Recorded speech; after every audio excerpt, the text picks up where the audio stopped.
See, you start winning some fights, people want to dress you. See what happens, boys? The rich get richer. That's what they say. Who are you wearing today?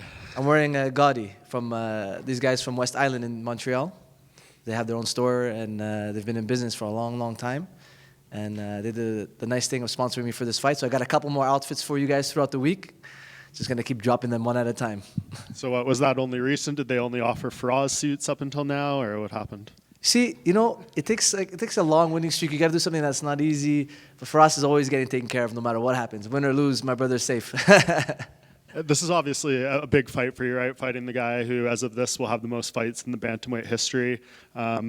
You've obviously earned it with a nice winning streak. Were you pleased when they brought you this name? Yeah, of course. You know, it's nice to have an opportunity to fight guys with big names because, you know, it's how you solidify yourself in the UFC. And I feel like now I've gotten a few records. You know, I've got a huge upset win. I'm tied for like 9th biggest upset in UFC. I have some other records too. So it's good to be established now. And I'm happy to have an opportunity to fight someone who's been in the top 15 for so long and he's only lost to either champions or potential future champions. Yeah, and I mean, you can't help but not look at the record, right? And you only see the one win in the last 6, but you look at the names there, and they're obviously the highest of levels. So how do you, I guess, digest that? Do you feel like Pedro's fallen off a bit, or do you just chalk it up to maybe not many people would have a better record than this if they fought all these guys in a row? Yeah, I feel like it's the latter. You know, not everybody can beat all these guys, and, you know, it's a testament to him that they keep giving him even bigger names in all these tough fights.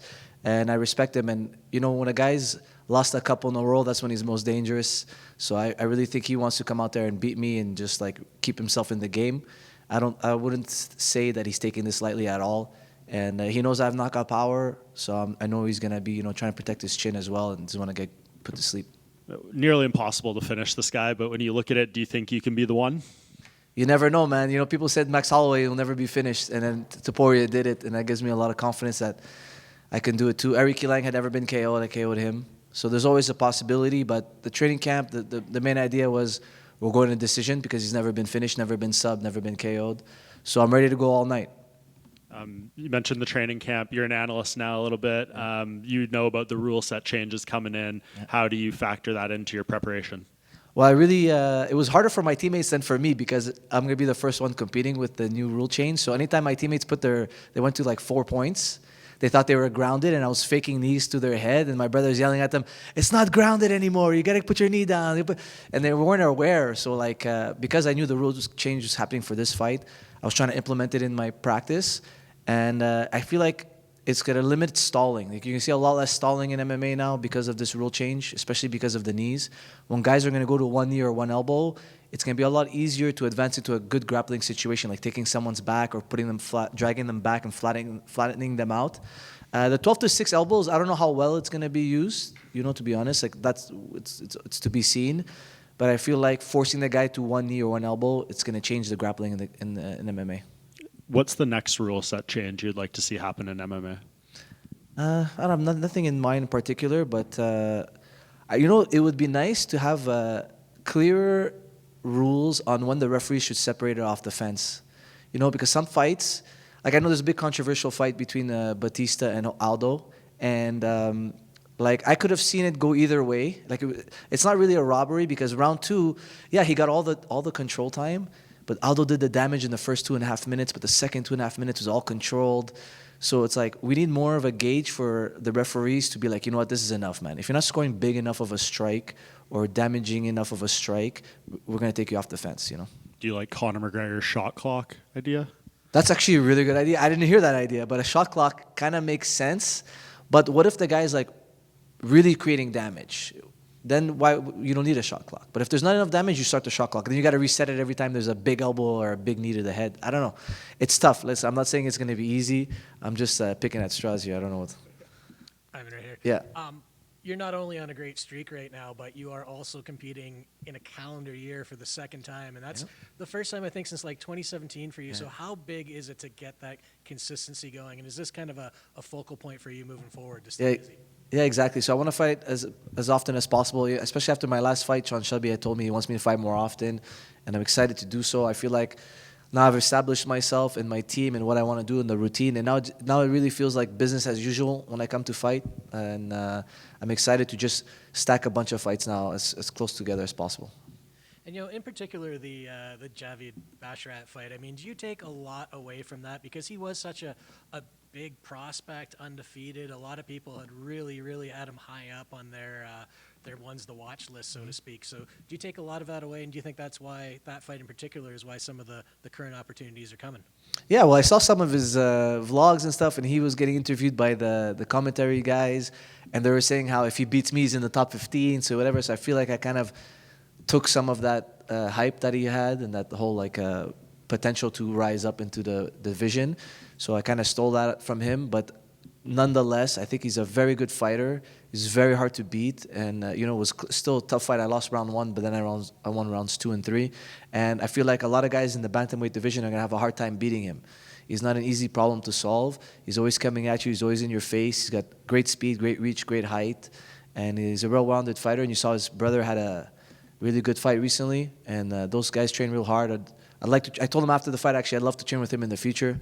If there's ever a chance, we can team up. We can maybe get better together. Very cool. And last one for me. I mean, how nice is it to have another opportunity to fight here in Canada? We're going twice this year for a change. Yeah, I love it. I'm hoping that they do more events in Canada. I know every time they come, they sell out. Even here in Edmonton, I'm expecting it to be a sellout crowd on Saturday night. And the Canadian fans love fighting. I was talking to one of my friends yesterday, and I was telling him, even in our biggest national sports like hockey or lacrosse, fighting is involved. Canadians, the fighting is part of our culture. We've always had great boxers, great kickboxers, great karate guys, great hockey fighters, great lacrosse brawlers, things like that. So it's something that I think Canadian fans really appreciate when UFC comes, and they always show out, and they're always a great crowd. So I'm excited to fight here. Just out of curiosity, when you were growing up, did you have a hockey enforcer that you were a fan of? No, not really, not particular. But Derek Parker used to train with us, and he had won the first ever tournament. In Russia they had a tournament of ice hockey fighting. So you could say he was my favorite hockey fighter because I got to meet him and stuff. He's super tough. Hockey guys are extremely tough, and he has one of the most viral videos where he's beating a guy in MMA in ground and pound, and the guy's mouthpiece falls out. During the fight, takes the mouthpiece, puts it in the guy's mouth, and keeps beating him up. Just good old Canadian fighting. Just nice boys out there who know how to take care of business. Thanks, man. Best of luck. Thank you. Amen back here, brother. Oh, yeah, perfect. I just wanted to ask you, with the age of social media and promoting yourself nowadays, like you said, you're one of the best fighters in Canada, and you're one of the rising stars in the division right now.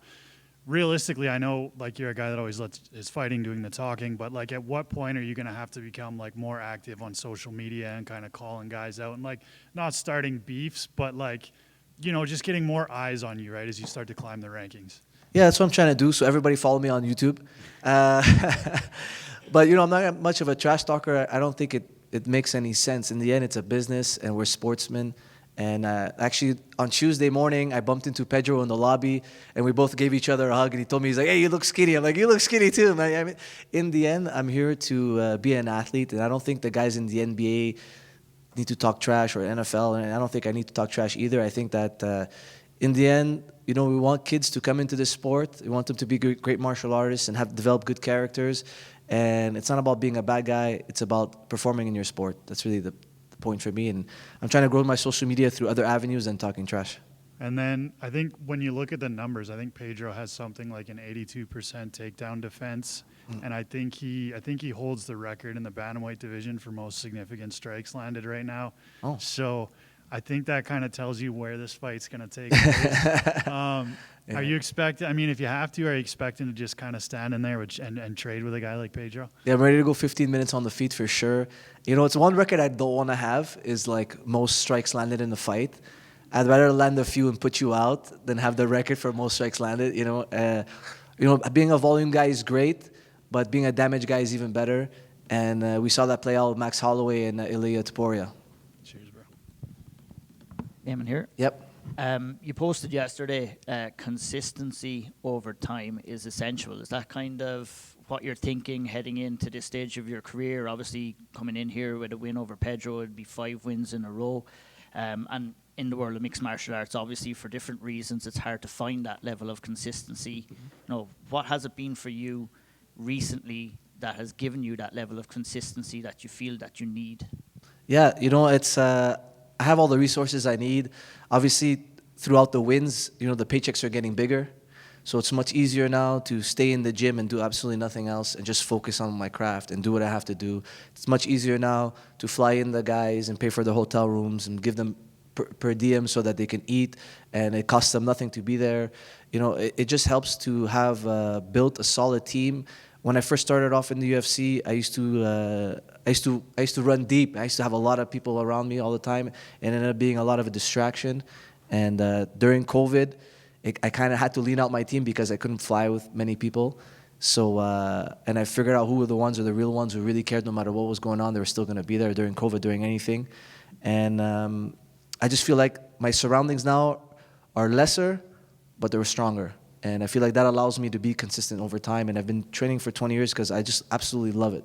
You know, and I never fought for the money, but now having the money, it's a nice bonus to have. And it allows me to continue to run down my dreams, you know. So hopefully we fight a few more times. Obviously, a win over Pedro sets you up for a couple of big fights. Do you have any eyes on anybody in the rest of the division right now? Well, I got to just take care of Pedro. You know, that's the big obstacle. And then Sean Shelby's the best at his job for a reason, you know, and you see all these guys have great careers, and he knows what to do as a matchmaker. And I'm sure after the fight, we'll have a talk. You said you had a couple of costumes this week. Any fancy dress for Halloween tomorrow or anything like that? You going to break out anything special? No, I didn't break anything out, but they had me. The UFC team had me dress up as Dracula, so it's gonna be cool. That's gonna come out hopefully tomorrow. It'll be fun. I'm gonna send it over to my daughters so they can see. I spoke to you before about the current state of Canadian mixed martial arts from like a grassroots level right up to the very top where you're at right now. I'm just wondering what your opinion is on the current state of Canadian mixed martial arts.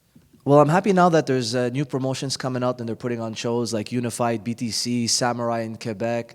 And we need these guys, and BFL obviously in Vancouver. And we need these promotions to keep coming up to give guys an opportunity to eventually get to something like the UFC. And I know in the United States there's a lot more promotions than there is in Canada. And but we need these promotions to stay alive, and we have to go out there and support the local fighters, because without supporting them before they get to the UFC, you're never going to see Canadian fighters in the UFC. You know, it's not easy to create a support system where you have the opportunity to eventually make it, but I feel like we're headed in the right direction in Canada. You know, on the world stage, like UFC level and that stuff, like the Canadian guys have been struggling a little bit, but hopefully this weekend we turn it around. Thank you. No problem. Aiemann, just one more here. Yep. Since you're an analyst guy, YouTube channel guy now, give me your fieriest take on the bantamweight title situation right now. Is Merab ducking Umar? Does Sean O'Malley deserve an immediate rematch? What's going on here? Yeah, listen, it's weird because I feel like he's super confident, Merab, and he's got great skills, and he did an amazing job against Sean O'Malley, and I feel like why not fight Umar? You know, if that's the guy, it's so hard for an ex-champion to get a rematch. Like, why is he pushing for the rematch? Maybe it's an easier paycheck fighting Sean O'Malley, then it's going to be Umar for sure. I think stylistically, because Umar is such a good wrestler, it's going to be a much harder fight for Merab because his whole thing is taking guys down, and he has a very low finish rate. So it might be a little bit. I don't know, but I think Dana wants it. I heard him say last week it's Umar, but in the end, I think Merab is going to do what UFC wants, and he's going to fight, and that's one fight I can't wait to watch. It's going to be incredible. Very high level chess match, that fight. Thank you, guys. Appreciate it.